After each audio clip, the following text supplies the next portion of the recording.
been a busy season for Manchester City, with Rodri recently saying he needed a break, and the Manchester City manager Pep Guardiola has revealed that both Erling Haaland and Kevin De Bruyne asked to be removed from the pitch in City's Champions League quarter-final, that second leg, as they could not continue. Ahead of the game, he was asked what he thought about that. It's normal. The amount of games we have played this season and the previous seasons, and the not much recovery and extra time and high intensity, the way we played, we put a lot of pressure in our game, and that's why the intensity is there. They are human beings. So they are not a machine, so they are human beings, and sometimes the fatigue is there. I mean, to be open and say that a couple of players asked to come off, it's obviously honesty from a manager. But is that usual?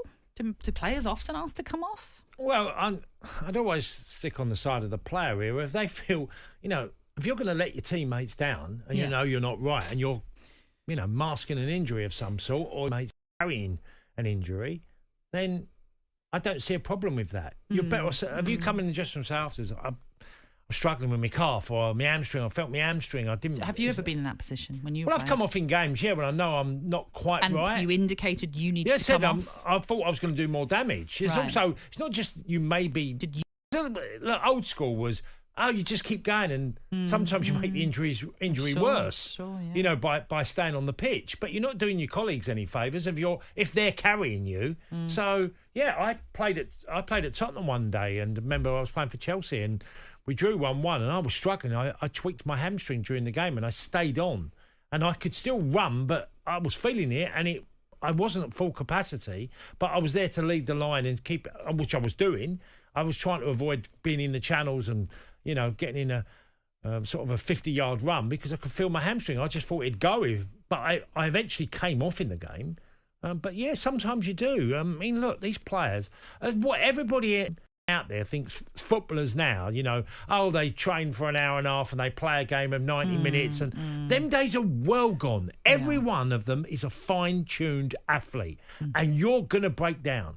And sometimes it'll be worse than other times.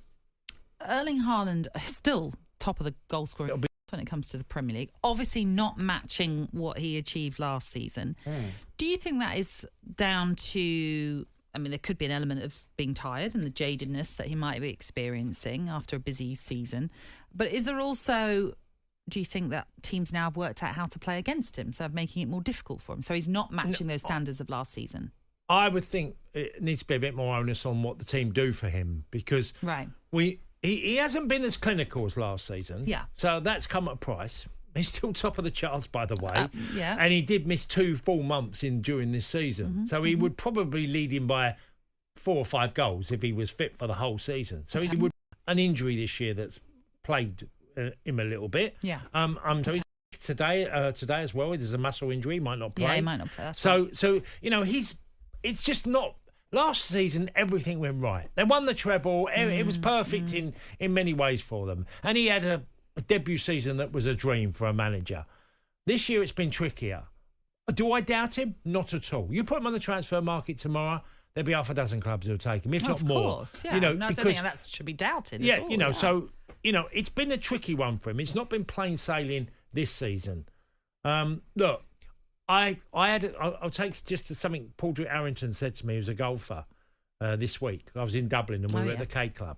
And I said to Paul, and we were talking about the Masters and blah, blah. And he said, isn't it easy? He said, you know what, in sport, and he's right on this, and this happens in any sport, when you're doing well and the game's easy, you've got a big smile on your face. Everything's easy, life's great, you're doing well, you're playing well, you're scoring goals. That was Erling Haaland last season, okay? This season, it's been trickier. Do you know something that he said to me, Paul Dritt? He said, did you see Victor Hovland's face when he was playing and he was struggling? He said he weren't smiling. He was getting angry. This is a guy that's always got a big smile on his face, Victor Hovland. Yeah. You always get that impression of him. Yeah. Last year, it was easy for Victor Hovland. He was playing brilliantly. And that is sport, that when it's going for you, Nat, and it's not gone for Erling Haaland this year as well.